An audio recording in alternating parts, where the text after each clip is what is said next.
cœur de l'océan Indien, là où le bleu du ciel se confond avec celui des lagons, se dresse l'archipel des Comores, terre d'histoire, de lutte et de culture vivante.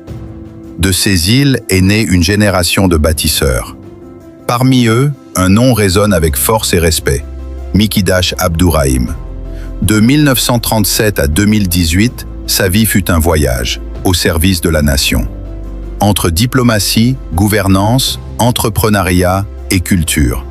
Né à Mutsamoudou, capitale d'Anjouan, il grandit dans une époque où l'avenir des Comores se dessinait encore à des milliers de kilomètres. Élève appliqué, il suit ses études aux Comores.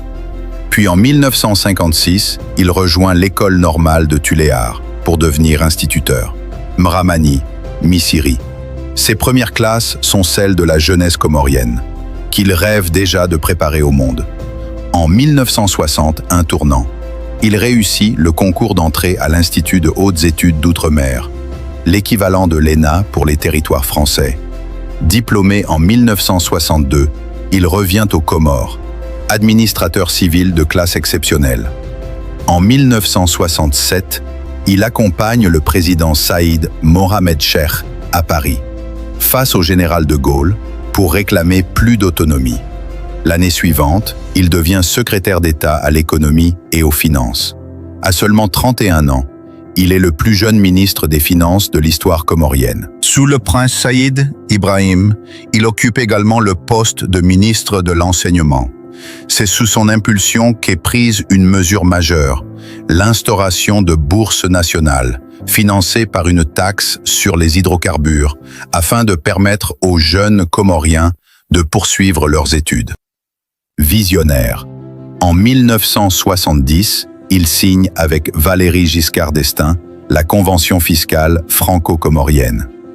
Puis viennent les années charnières, l'indépendance, les bouleversements et le défi immense de bâtir un pays.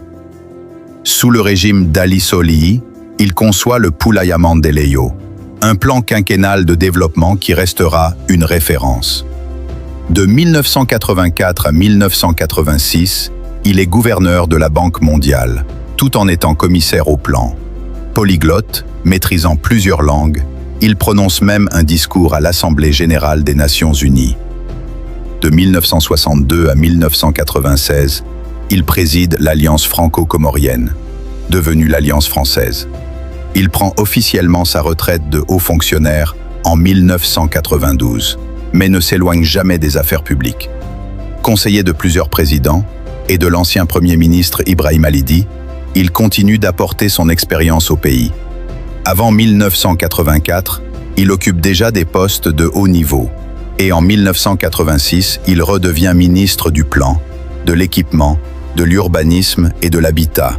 Pionnier du cinéma ambulant dans les années 70, éleveur, transporteur, promoteur de l'ilang-ilang et de la vanille, il multiplie les initiatives pour donner souffle et racines à l'économie comorienne. Polyglotte, autodidacte, homme de culture, il cite Molière comme Baudelaire. Dans ces dernières années, c'est à la foi qu'il consacre son temps. Khalifa de la confrérie Chadouli, traducteur du Coran, animateur d'émissions religieuses. Son influence dépasse les Comores et atteint la France, où il devient l'un des premiers élus du Conseil des cultes musulmans. Reconnu au-delà des frontières, décoré par François Mitterrand, honoré par la Belgique, élevé grand officier de l'Étoile d'Anjouan, il marque durablement l'histoire politique, économique et culturelle de son pays. Le 29 janvier 2018, en France, il rend son dernier souffle. Son corps est rapatrié à Mutsamoudou, où ses obsèques rassemblent anciens présidents, ministres et simples citoyens. Mikidash Abdourahim laisse un héritage immense, celui d'un homme qui a su allier l'art de gouverner et l'art de créer, l'amour de sa patrie et l'ouverture sur le monde. Un homme qui a traversé l'histoire en y laissant une trace indélébile.